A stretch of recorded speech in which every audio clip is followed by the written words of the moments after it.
Hello everybody joining tonight.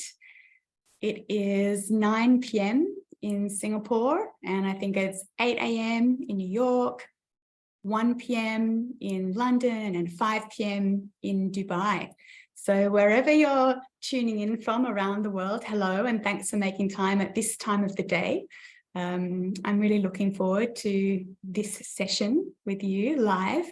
I'd love to know where you're calling in from. So if you'd be happy to share in the chat, either on Zoom or on LinkedIn Live, where you're tuning in from, it would be so wonderful to know. I always love these events where so many of us are connecting and exploring these really important topics from all different corners of the world. It really makes me believe that these concepts are global and things that we all need to learn. Hi from Manchester, UK, and hi Dom. It's really nice to see you. Hello, more from London. Yeah, I'm trying out a new time tonight, so I often do it really early in the morning in Singapore time. But I had some feedback that then I miss out from people in the UK and Dubai and India. So I decided let's give it a go at this time. So thank you for tuning in. I'm really excited to explore with you because perhaps you've not been in my live sessions before. So we're going to get started in a couple of minutes, just waiting for a couple of people to join in the conversation. Tonight's session is trauma-informed humans. So I'm going to be talking about the concept of being trauma-informed and in particular bringing those concepts into the workplace and leadership, because I really believe that there is a much needed space for this, and it's something I'm really passionate about continuing to create and collaborate in. And these sessions are always the best when you tune in with your questions, your comments, your feedback, your reflections, your counterpoints. So I really believe when we're trying to create systemic change, it's actually through our conversation and our collaboration that we really uncover new ways of working and relating and healing and changing things. So please do continue to put your questions or reflections in the chat, whether you are joining in from Zoom or on LinkedIn Live. And I'm very lucky to have my two beautiful team members here, Marianne and Viv, and they're going to help make sure that I don't miss any of your questions. Yeah, I really love it when you tune in. So please, yeah, don't be shy. So let's get started. Today's session is called Trauma-Informed Human. And, you know, I believe we should all be trauma-informed because we are living in a really traumatized world.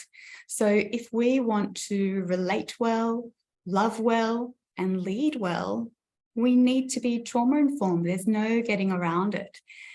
As a humanity, we've become really quite obsessed with fixing, avoiding, and bypassing our trauma. You know, we don't want to talk about it. We don't want to deal with it. We just want to put it over there in the corner, close one eye, and pretend it doesn't exist. And as we do that, we are continuing to build systems and relationships and strategies and kind of put them on top of what's fundamentally flawed, insufficient, inauthentic, and simply just not working. So trauma is a systemic issue and it is contextual. And so because we're not dealing with it, we continue to paper over our pain with more dysfunction, layers and layers and layers of it. And this actually creates a rolling reaction. So the trauma rolls and it spirals and it spreads and it becomes more and more diffuse and harder to spot and decode or heal and repair.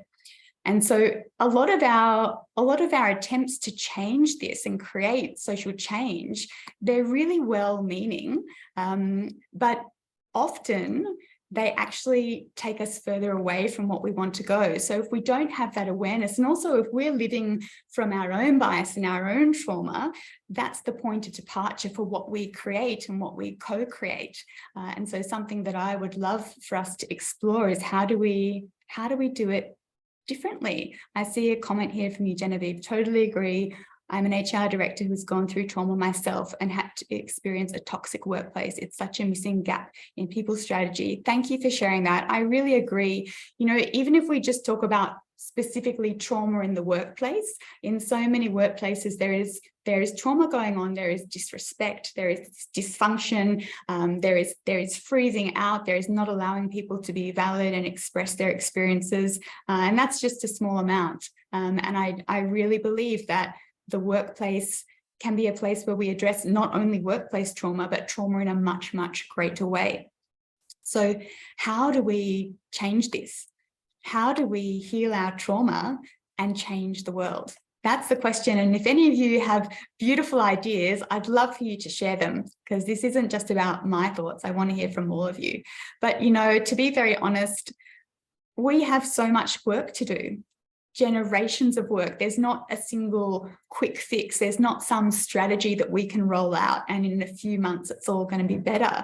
We are dealing with generation upon generation of dysfunction, bias, and intergenerational trauma. So it makes sense that it's going to take quite a bit of time, if not generations, to repair it and, I guess, course correct the way we're living and relating here. A lot of our attempts to create external change, which, as I mentioned, I believe are often so well-intentioned, are reactionary, and they're not trauma-informed, and they're simply not sustainable. So things might provide a shift for a little while, but what often happens is that we end up back down the same rabbit hole, or in some completely different vortex, because the reactive measure has caused yet another problem. So it's a bit of a negative dominoes effect. I believe that all transformation and change work comes back to ourselves. So instead of orienting out and trying to fix the problem externally, we need to come back to our own healing work. That is the point of departure. We are the social impact that we crave. So we need to learn to tap into our own evolutionary and healing states.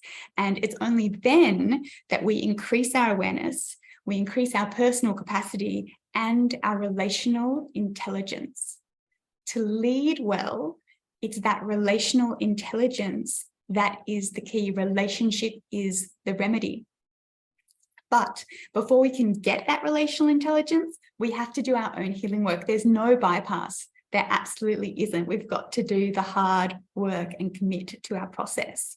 And before we can even do that for ourselves and each other, we need to better understand our complex, dynamic human experience in the context of trauma. And that's what my work is all about. In every way that I share, that is the essence of what I'm here for.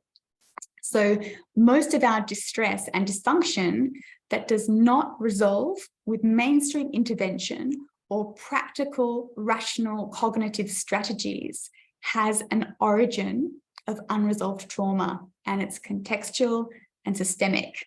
And, you know, I actually believe that we're really, as a humanity, living out a series of paradoxes.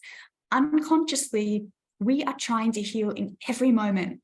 We're trying to create safety and belonging and find a way back to a semblance of authenticity. Most of us have lost ourselves. We have no idea who we are. We're just trying to figure it out and make it work and survive. When our trauma's at play, all of these things we're unconsciously doing to heal take us and each other further and further in the other direction. All of the protective mechanisms that we use to keep ourselves safe become the blocks to the very things that we're craving, to that safety, to that belonging, and to that authenticity. So they become, our survival responses become the seed of self-sabotage, disrespectful relating, and they keep us separate, defensive, and disconnected. And many of us that are living this way feel like something's not quite right in our world, either internally or relationally or both, but we don't know what to do about it, nor do we even begin to know nor do we even begin to know how to start talking about it. Healing is actually about learning the language of trauma, decoding it, and using relational intelligence strategies to help us all bring down those survival responses and learn to live here with greater peace, harmony, compassion, and intelligence. Dom, I see a note from you.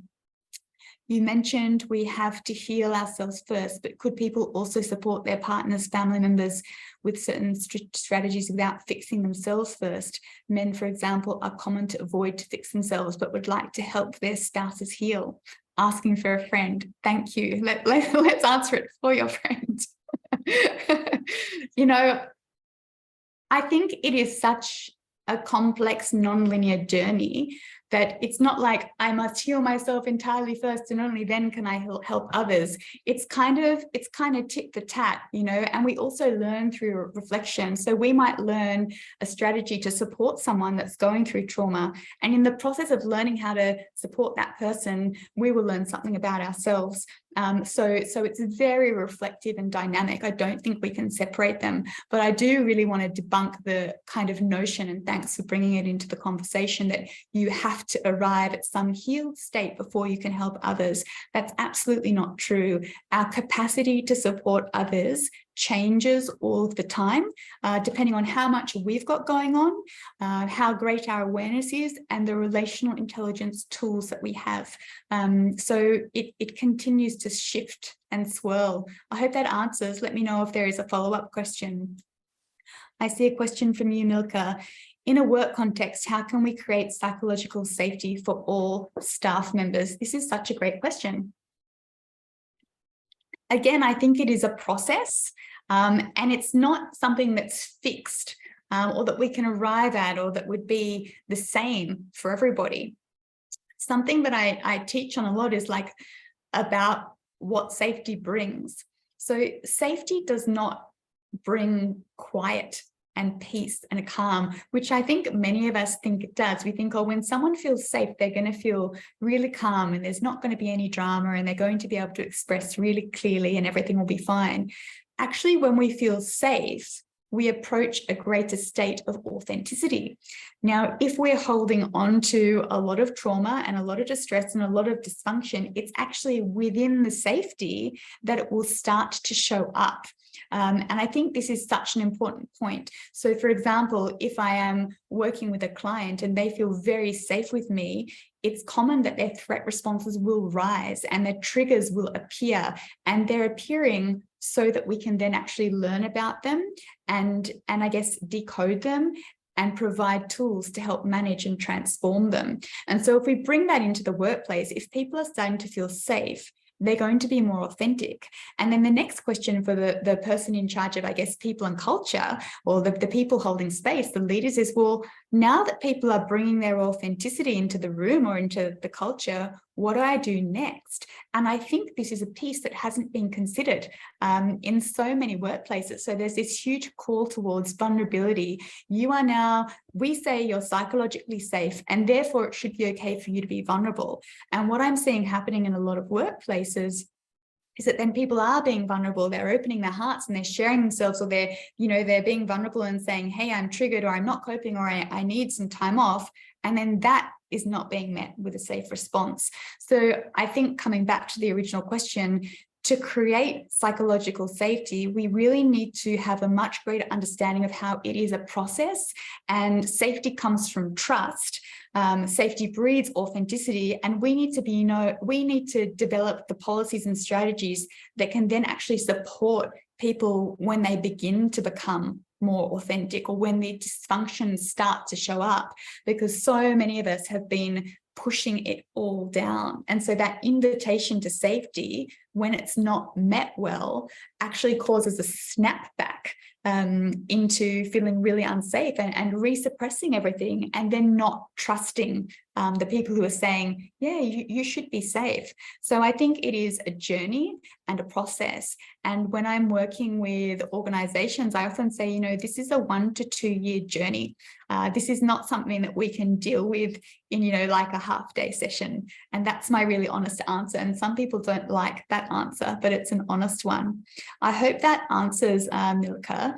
I will say, in simplest forms, people will feel safe, 1, when we invite them to be vulnerable, and 2, when we do not react to their vulnerability with judgment or exclusion or penalization. And so if we're going to invite vulnerability, we have to be prepared as leaders or space holders, or however you want to label yourself, to follow up. If we don't follow up, we are causing more harm than good. I'm glad you like that reply, Genevieve, and please, guys, keep these questions coming. I really, really appreciate them. The trauma conversation is relevant to everyone. Even if we don't identify as having trauma, we're relating with somebody who does, at work, at home, in the queue at the grocery store, sitting in the same coffee shop as us. Unresolved, hidden, and diffuse trauma is everywhere, and it continues to decontextualize and spread through relationship dynamics, communities, cultures, and systems. So when I bring these concepts to the corporate space, I'm often met with leaders who say, oh, I don't want to talk about trauma. That's too intense, or what you're doing is too woo-woo. We don't want that here. That's too confronting. I have quite a complex response. And, I've been doing this work for quite some time. It's not new for me. It's just all of a sudden there's more traction and more readiness in the world, which I'm really grateful for. But it's not been an easy ride. It's getting a little more easeful, but there's still a lot of challenges with the work that I do. And so when I met with that kind of response, oh, no, we don't want to talk about trauma. It's enough to just say the word mental health. My first response is, are you kidding me? Trauma is, at the root of so many of our problems. And then my next response is, oh my goodness, why should I bother? You're not ready to listen to me. And so I move into a bit of a place of maybe I should go and sit on the mountain and not do this anymore. But then I have a third response, which is along the lines of, gosh, if the word trauma is too confronting to even talk about it, there's more work to do than ever. And I guess I recommit. Something that I believe, and I wonder if you resonate, is that when we do a certain level of our own healing work, we can feel compelled to stand up and promote change. And I guess for me, I'm learning to do that in ways that feel congruent and sustainable for me. And so it's through my words and my presence and my embodiment that I want to support change, and that I want to help us continue to be curious and compassionate, and also accountable for the way that we're showing up here. So every time I met with this concept that trauma is too confronting, I catch my complex responses. And in the end, my passion and my purpose trump all of those other feelings that do visit me quite regularly. And I recommit to this work, trauma work. Trauma work must have a place in leadership. It must have a place at work. I see another comment. I've heard the same reply. People are scared to talk about trauma, but happy to talk about stress. But it's a root cause for so many things. I agree. It's quite worrying that people don't want to go there. Thank you for that. Yeah, I agree. It's interesting because one of my sort of relational intelligence rules that I teach is meet people where they are. And so if somebody's not ready to hear what you're talking about or to work with it, I think to not push or force is really important. But in addition to that, then it's about finding, well, where can I meet you? And so if stress or mental health are the places where people can engage in and can meet, I believe we can use them as a point of departure. So before I was doing this work and moving into the space of speaking and teaching and leadership, I was working in the healthcare landscape. And back then when I started out, even many healthcare practitioners and clinicians did not wish to talk about trauma. And so I built a clinical brand for many years that was not using the word trauma at all, but I was still working with trauma and still doing the same things. So I do feel like if we're really wanting to create change, we have to think about ecosystem building. And we also have to think about how do we become an ally, and how do we be not so confrontational, and how do we speak with words and concepts that do feel acceptable. And I guess as there's that resonance and as there's that connection, there's that trust and that safety that we were talking about just a little earlier, and then we can go deeper. So when I speak or teach, I use the communication model that I call the ring of grace. So we always want to meet people where they are and take them just beyond the edge of their comfort zone. If we go too far, either they're going to completely tune out and repel us, or they're going to be incredibly triggered. And so finding just the right way to speak about these things is something I've been very focused on, you know, and continue to explore. And it continues to change. So the way that I can speak about trauma now is very different to 6-7 years ago when I was starting out teaching and speaking about these topics. So trauma work does need to sort of find its place in leadership and at work, in the workplace.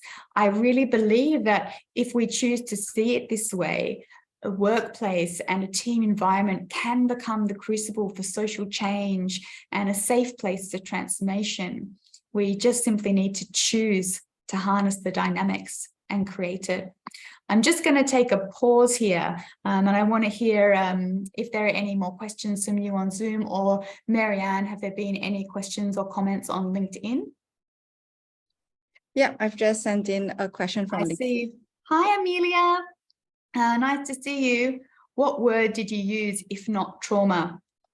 That's a really great question. So back in the clinical landscape, our one goal was to actually create a bridge with mainstream healthcare, so that people who had conditions that were not resolving with mainstream intervention would feel safe to opt in. So the best bridge for us at that point was the science, you know, or the pseudoscience, whatever you want to call it. So we would talk a lot about nervous system regulation and what would happen. So we used the polyvagal theory by Stephen Porges as a model, and we also used the biopsychosocial health sort of framework as a model to be able to speak to doctors and healthcare administrators and say, well, these patients that you're not having any traction with, this is what's going on in their nervous system. And we were a somatic clinic, so we had all different body-based modalities, and so we spoke to a very simple fact that these therapies can be down-regulating, and that seemed to connect. And so when we sort of would say there's this problem in the nervous system governs every other system in the body, and if we can help your clients to regulate their nervous system, there may be a shift. And so that was it. And then when clients would actually come and try, and they'd usually be coming, you know, after a bit of a journey, trying many, many different modalities, then we would actually start to go deeper, layer by layer, with the clients, with the trauma education and the psychoeducation, and then begin the process of really deep work. I hope that answers. Great advice. Nervous system regulation. Yeah, nervous system regulation is a really big piece of the puzzle. It is a piece only. And when we were working in healthcare, like I said, that piece was the bridge. I'm not sure that it is the bridge in corporate, to be honest. But again, it's about finding those ways to meet people. Could you type the doctor's names you just mentioned and therapy methods? Sure. So I just mentioned the polyvagal theory by Dr. Stephen Porges. And so this is a theory about the autonomic nervous system and its experience of safety or threat, specifically within social engagement. There's so much online about this. And in some of my online courses, there are little bits about it, but you'll be able to Google that and find a lot. Essentially, when we are experiencing threat, our nervous system enters survival mode. I mean, this is the simplest explanation. And what happens in the case of trauma is that those threat responses either don't switch off, so we stay in threat, or they are triggered when things remind us of past trauma. So we're currently triggered into a past state in the present. So that's a very, very small explanation, but do go on and have a look.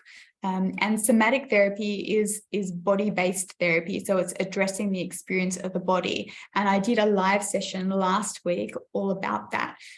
So you can actually go and look on my YouTube, and if you're interested, you can watch the whole session where I speak specifically to the somatic therapy piece in terms of trauma, because aside from the sort of education and trauma-informed culture and corporate work that I do, that is the other track that I work with therapists and healthcare practitioners.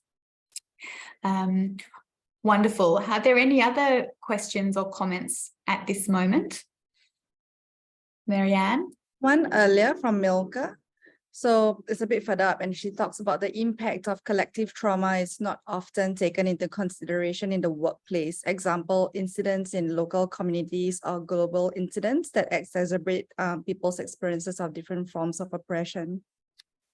Absolutely. Thank you for adding that in. We're experiencing all the time, and when there's a global event, we are all going to be affected. And if there is an event that sort of speaks to our lineage or our very specific nuanced experience in the world, or one of the groups, you know, that we belong to, we are going to be triggered. And we're no different at home than at work. We're humans. So if something big's going on in our world, we're absolutely bringing it to work. Maybe we will try very hard not to, but it's still living and breathing inside us. And all of that trying very hard not to will still decontextualize and have effects like trauma ripples and leaks, and the effects become really diffuse. The more that we suppress it, and the longer that it's suppressed, the more complex and sneaky is the way that it leaks out. Amelia said, biosocial model and polyvagal terminology is an excellent way. My pleasure. So for those of you who are interested in the concept of biopsychosocial health, it basically suggests that our overall experience of well-being is a combination of our physical health, our mental emotional health, and our relational or environmental health. And that relational or environmental piece, which connects into what Milka just shared, is often forgotten. So we're saying you've got to address your body, or you've got to address your mind, or some, you know, sort of people further along the journey, oh, mind and body are connected. Well, yes, and actually mind, body, and environment and relationships are connected. So we're incredibly multi-dimensional. Please keep the questions coming. I love them. Thank you.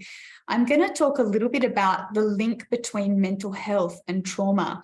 So one of the silver linings of the last couple of years of COVID is that we finally started talking about mental health at work. And so, yay, that's a big win. But now it's time we get a little deeper.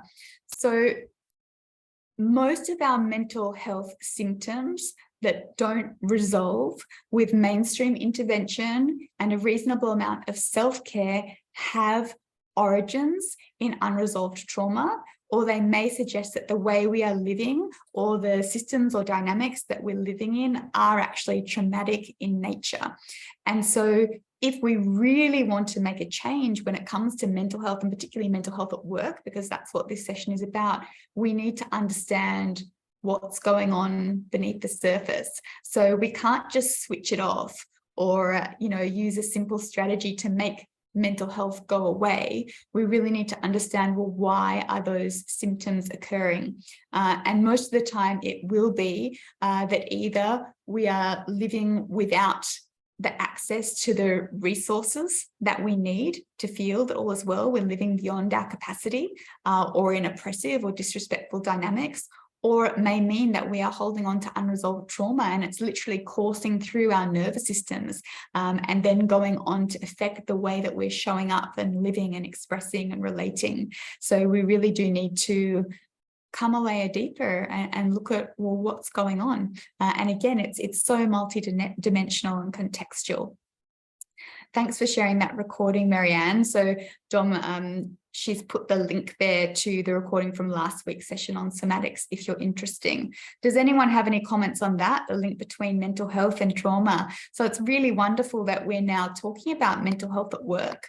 But what I don't want to see is I don't want us to normalize it. There's so much talk going on about normalizing mental health and being fine with it. Well, actually, I want us to look at the root cause, which is often trauma and often this environmental relational piece, and figure out how to actually transform it and heal it. I also want to talk about the link between toxic employees or cultures and trauma. I actually can't stand the word toxic. It really upsets me. I wouldn't say it triggers me, but I just think it's such a horrid word. We've taken to labeling people as toxic when they are having trauma responses, when they literally can't contain the way they're experiencing, perceiving, or expressing. And when we label someone that way, we actually shame them. we exclude them, and we actually cause that trauma to, I guess, go a little deeper and decontextualize a little more and make it pretty impossible for these people to change or heal. Now, I'm not suggesting that we should put up with toxic or disrespectful behavior, but I am suggesting we need to start to be a little more empathetic and a little more compassionate about understanding the source of dysfunction, and then again, being very relationally intelligent and developing strategies to deal with it. And so something that I often see in the corporate space is there's this labeling of people, certain people, as toxic, but then again, the policies and strategies aren't there to back it up, to support change. And there's also this very shaming and exclusionary relating that goes on. So I don't think it takes us anywhere very good. And again, if we begin to understand people in the context of trauma, we can get a lot more intelligent about how we're responding to it.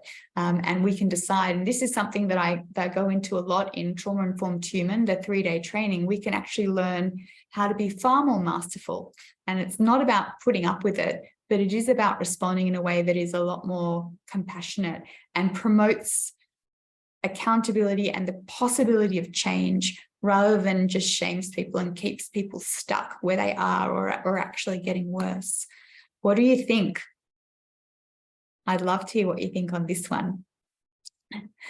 I'm going to talk a little bit about triggers and cultures of hypervigilance. So something that I've been seeing trends in, particularly in the corporate space, is we don't want to trigger anybody. So we all end up tiptoeing around other people so we don't trigger them. And on the flip side, there are many of us that are like, don't you trigger me. This word is a trigger, so don't you dare to speak that word. Even if it's not historically a very mean or harmful word, it's a trigger. And so now everybody's walking on eggshells, and we're creating cultures of hypervigilance. And just like I said earlier, there's good intentions behind all of this, but it actually builds more and more walls and creates more of this stressed out energy when nobody knows how to speak or relate, and everybody's worried that somebody's going to get upset. So then we end up losing our authenticity and just trying to not upset anyone. And that in itself is a trauma response. What I believe is really essential when it comes to trauma work is trigger work. They're part of the same thing. So rather than try not to trigger people, it's actually at the boundary of those triggers that there is so much information about root cause, and there is also incredible relational intelligence in the same place. So the remedy is in the root. And part of trigger work is about creating a compassionate and curious space around the periphery of triggers and inviting it into the room and getting curious and asking, well, what are you experiencing and where does this come from? And I guess reaffirming our position as people who want to help, not people who want to harm. And to be able to do this level of relational work, we need to have done a good deal of our own inner work to get there. Because typically what happens is when somebody is triggered, their trigger will actually trigger us into a state of reactivity. And that's when we start ping-ponging in reactive states. And then we create these cultures that are essentially trauma-born energy, just, moving between us. And so what I would love to see is more of us actually building the capacity in ourselves to see a trigger and to meet it with a very clear, compassionate boundary that says, I see you. I understand what you're experiencing. Tell me a little bit about it. And we can only do that if we don't go into our own trigger. Because if we get stressed out by somebody else's trigger, our rational, compassionate self is no longer available. So a big part of trauma work is trigger work. What do you think? Any questions or comments, Marianne? Not at the moment. All right. Keep them coming in. This is a very complicated conversation. Dominic, you've got one. You've got your hand up. I can see you. Instead of typing it, I could just ask right away Cool. if if you don't mind. Because Sure. I was thinking about trauma and you mentioned intergenerational Yes. trauma. I'm German, and last year, during the pandemic, I realized, like my grandpa was alive during the Second World War. And whenever I asked him about the war, he would start crying. And then he died like years later and never asked again. And during COVID, I just looked up some pictures and I realized, like, boy, my grandpa very likely was, participating in that stuff in some way. And the pictures kind of prove that. And I'm just thinking, nobody talks about this in Germany, like on a high level, yes, but not in a family setting. So I'm just curious to know what your take is on all these things that are like impossible to get resolved because they're all, my grandpa's dead now. Like all these things that get passed on to my parents, to me, to, if I have children, to them maybe. Personally, I don't think there's a way to fix these things, but how would you approach like making things more, I don't want to say bearable, but more present, I guess, and more like just possible to talk about, I'd say. Yeah. What a beautiful question. Thank you. So many of us hold the lineage of war, no matter what side of the fence, we were on. And it does decontextualize through generations. My grandmother was from Poland and she lived just like Anne Frank during World War II. She was hiding in someone's home in a cupboard, and she then changed her name, dyed her hair, and she got on a boat to Australia. And so she passed a whole bunch of that dysfunction to my dad. And my dad passed a whole bunch of that dysfunction to me and my siblings. And the way trauma decontextualizes is very complex and nuanced. And it's different through every person and every culture. So something that I think is a really important piece of our journey is to begin to inquire and understand, well, what were the pieces that were passed in this case to your parents and then down to you. So what is now living and breathing in you? And there will be certain things, and there'll be things in the way, the organizing principles by which we live our life. So for example, for me, there was a whole bunch around deprivation that I continue to work on. And there's many things that come from it. So to begin to explore, and once we understand how it's showing up in us, we can actually go through a conscious process of healing it. And I do believe that we can metabolize generations of trauma. And maybe this is a whole different, live session on its own. And how we know that we've metabolized that intergenerational trauma is that those relational dysfunctions or patterns are no longer playing out. And in my case, I see, I guess, the proof in my children, because they are not holding those things around deprivation or shame or lack or all of the things that did come through there. So I think it's a beautiful way to really see that change. Let me know if that answers your question, or if you have, any more follow-ups to that, because I think it's a very deep and textured topic. I saw you right. I saw that need for safety in my granddad and grandma. They'd always put 3 slices of salami on their bread. I found that funny as a kid.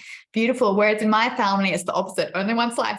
Don't eat any more. Something else that's common is not wanting to waste food, and overfeeding, or being afraid that you'll be hungry, or feeling guilty for having.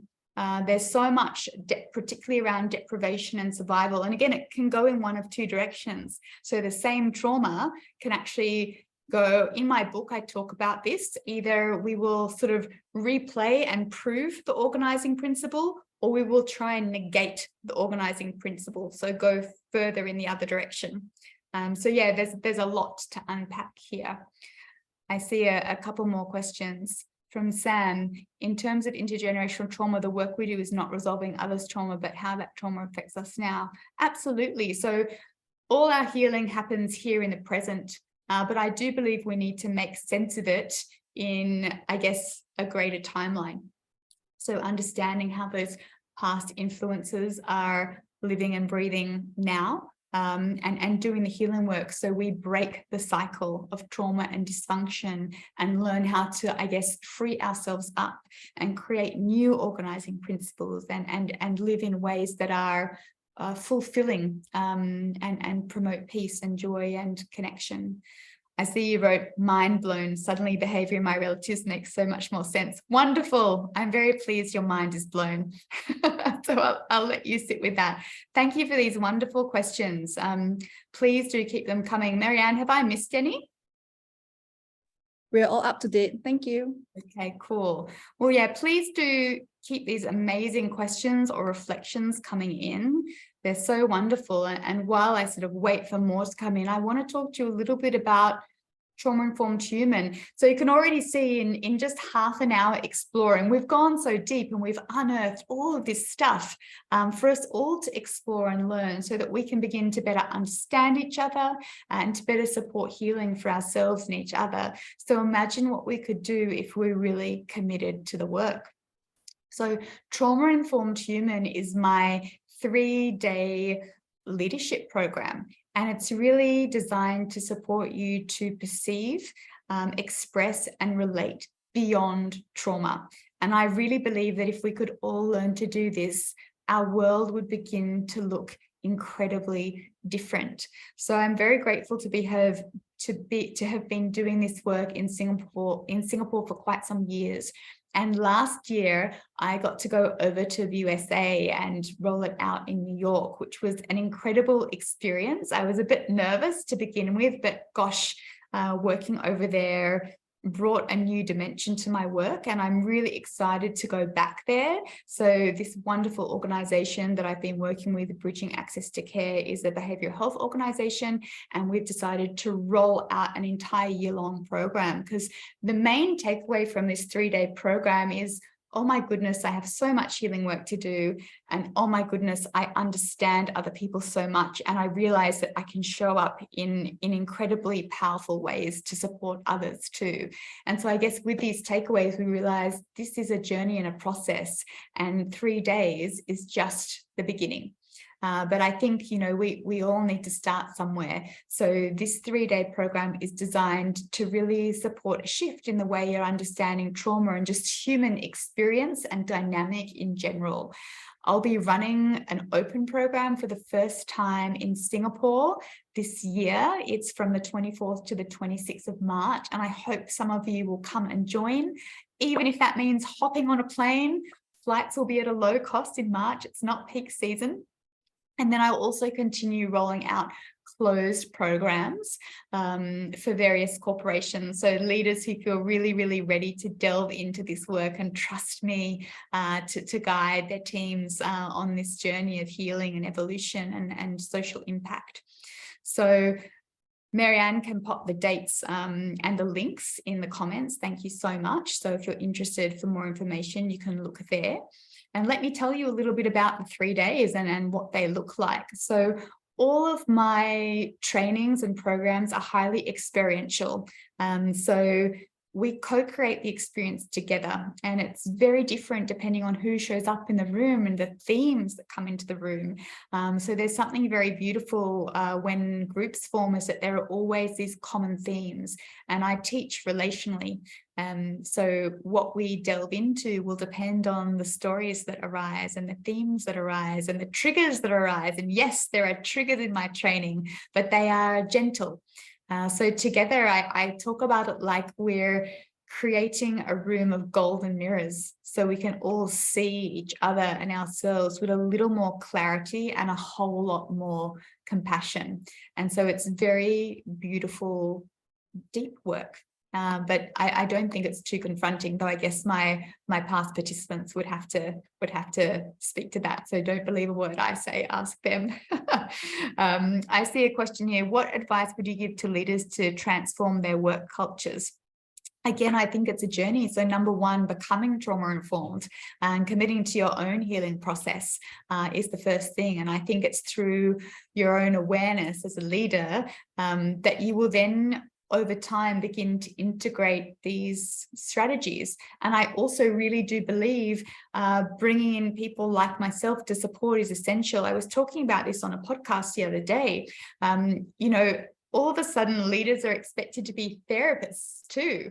And, you know, you guys aren't trained in that. And even therapists have supervisors. So when they have a difficult case, they will have a session with their supervisor, hopefully proactively and not reactively as well, and say, hey, this thing happened in a session today, made me feel like this. What do you think? What do you suggest? And so when we are supporting others, we need to be supported too. So I would love to see more leaders drawing on the expertise of trauma-informed therapists or educators to support them to continue to navigate what comes up, because life is messy. It's not just the last couple of years, you know, it's going to continue that people go through difficult things and we need to continue to learn to support them.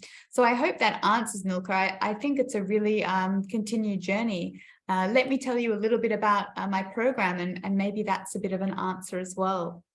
So let's explore what happens in the 3 days of the session. So day one is all about illuminating trauma. So we explore definitions. What is trauma? What is bias? How do they go together? And what is safe space? And how do we create it? We also look at what I call the 6 pillars of trauma-informed care and the concept of psychological sovereignty. So we talk about psychological safety a lot, but we don't talk much about psychological sovereignty. And that's the feeling of, I guess, being sovereign and whole and independent in our experience and not having other people project their trauma and their bias onto us. So we talk quite a bit about that. We do an experiential self-attunement exercise, and I share relational intelligence lesson 1. So I'm not going to tell you what they are today, but every day in the training, there is a lesson on relational intelligence. And these, I hope, are little pivot points that allow you to go back not only to your team, but people in your life, and be more intelligent and more masterful, be a force for healing with the people around you. We also explore the concept of healthy empathy, and we do a very cool intuition building exercise, which everybody loves. And we also talk about boundaries. Boundaries is a theme that goes through the whole 3 days. And lastly, we explore the concept of compassionate neutrality, which is the place I believe we need to get to so that we can show up as this force for good and healing, so we don't react to triggers, so we can actually respond to them with a lot of compassion and grace, but also strength and clarity. So that's day one. Day two is called trauma decontextualized. And in day two, we look at the language of trauma and how it shows up inside mental health, inside the body, relationships, and cultures. And we also talk about the unified emotions of trauma and my model called the trauma triangle, which is the core human emotional experience of trauma. So this, I believe, transcends story. Something that happens is we get into focusing only on the story and then comparing stories. My story is worse than yours. What about me? And this just takes us again into this very separate, exclusionary way of relating, and it really blocks us. So I bring us to the core unified emotions of trauma. We learn to tap into each of those 3 emotions. And again, there's a very cool experiential exercise that's pretty deep. Day 2 is kind of the most highly charged day. But again, I believe it's pretty safe. And then there's relational intelligence too. And in the afternoon, we do archetype work. So we pre-choose 3 or 4 different archetypes of people that are actually traumatized and that we're having trouble dealing with. And in groups, we explore how to develop relational strategies to best support these people and also set boundaries with these people. So that's day 2. And then day 3 is called complexity and cohesion. So we do an introduction to fragmentation. So all of us are fragmented, but when we are experiencing trauma, we're actually way more fragmented. And so it's really hard for us to show up with any congruence. And also when we are triggered, it is a part of us that is experiencing and expressing. And so once we begin to understand people in the context of fragmentation and understand what triggers really are, which is a traumatized part of someone saying, excuse me, can you please listen to me? I really need some help. Again, we're going to start to relate in a very different way and in a transformative way. So we explore fragmentation and triggers. We look at my model for the 4 core trigger types. So again, being able to really understand the source of someone's trigger and then develop a relational intelligence strategy to meet them and support a shift is incredibly transformative.